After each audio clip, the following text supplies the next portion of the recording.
I want to be honest with you.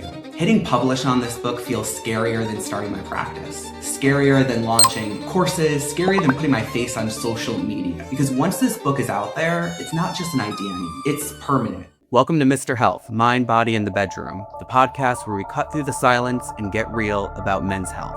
I'm Dr. Mike, certified sex therapist and men's mental health expert. Around here, we're not sugarcoating the tough stuff. From performance anxiety to porn use to stress, depression, and intimacy, this is the place for honest conversations, practical tools, and strategies that actually work. If you ever thought, why am I the only guy dealing with this? You're not. You're in the right place. Let's dive in.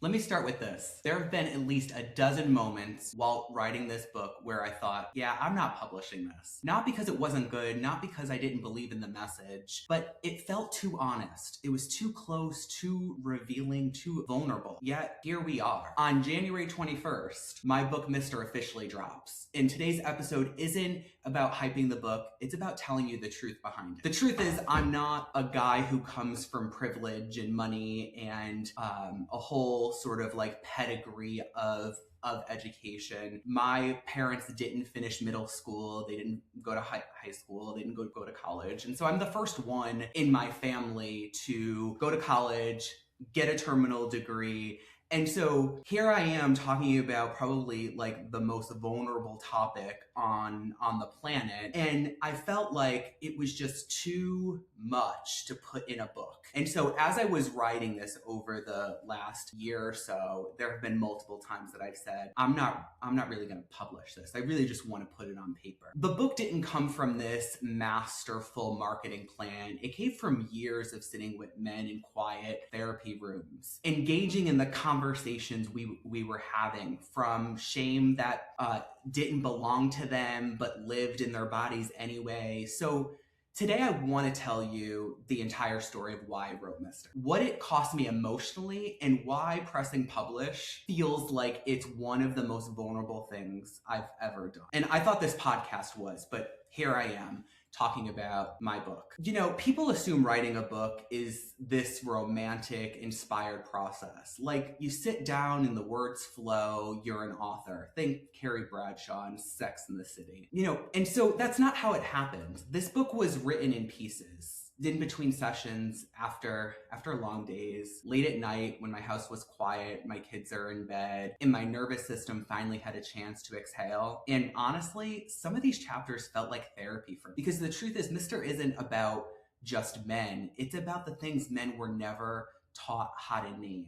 This is the book that I wish, as a teenager, a young adult, emerging adult, I wish I had access to this. I didn't wake up one day and say, I think I'll write a book about men's sexual health and shit. This book started years ago with men sitting across from me saying things like, I don't know what's wrong with me. I should be able to figure this out. I feel broken. I feel behind. I feel like I missed a manual everyone else got. And what hit me wasn't just what they were saying. It was how alone they felt saying it. Men struggling with desire, performance, men struggling with porn use, struggling to stay present in their bodies, men struggling to feel enough, no matter how successful they looked on paper. And what I kept noticing over and over again was these men weren't weak. They weren't lazy men. These weren't avoidant, emotionally unavailable men. These were men that were never given the language for what they were experiencing. So they turned inward. They blamed themselves. They numbed, they performed, they stayed silent. And that silence is where shame grows teeth. At some point, I realized something was uncomfortable. I wasn't just hearing the stories.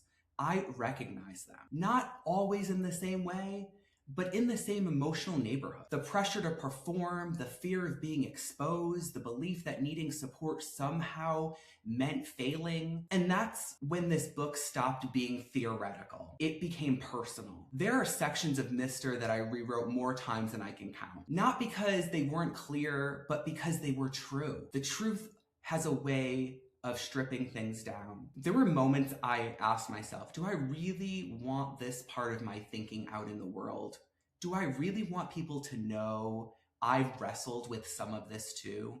Do I really want men reading this and seeing themselves and me in it? And the answer I kept coming back to was uncomfortable, but simple. If I'm asking men to be honest with themselves, I don't get to hide behind expertise.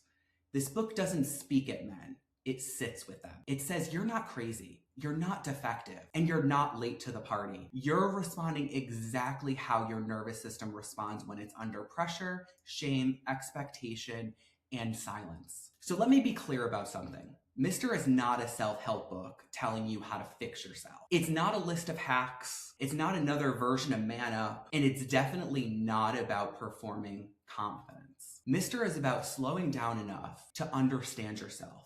It's about learning how your mind, body, and sexual self actually work together. It's about getting out of autopilot and into intention. It's about trading shame for curiosity, pressure for presence. And yeah, there are practical tools in the book, but the real ones, the real work is permission. Permission to feel, permission to ask better questions, permission to stop pretending you're fine when you're not. I want to be honest with you. Hitting publish on this book feels scarier than starting my practice, scarier than launching courses, scarier than putting my face on social media. Because once this book is out there, it's not just an idea anymore. It's permanent. It's not just these private moments I have one-on-one with my clients where I can help them with their presenting problems. Men will read it in private moments. Partners will read it trying to understand the men that they love. Clinicians will read it and recognize clients and perhaps themselves. And some people will love it. Some people won't. But the men who need it, those are the ones that won't feel alone anymore. And that matters more than my comfort. Publishing Mr. feels like standing in front of men and saying, I see you, I believe in you, and I'm not afraid of the parts of you you've been taught to hide.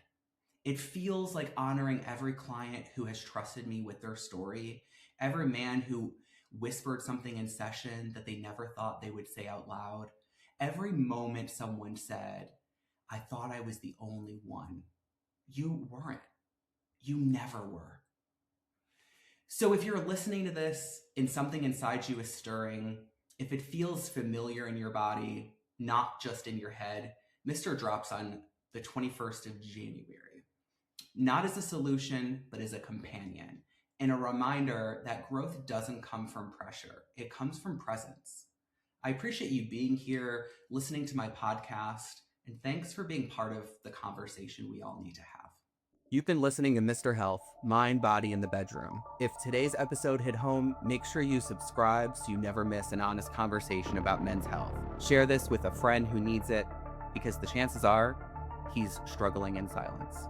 And if you're ready to go deeper, head over to MrHealth.com for courses, tools, and resources to help you build confidence in your mind, your body, and your bedroom. I'm Dr. Mike, reminding you, you're not broken, you're not alone, you're just ready for the truth.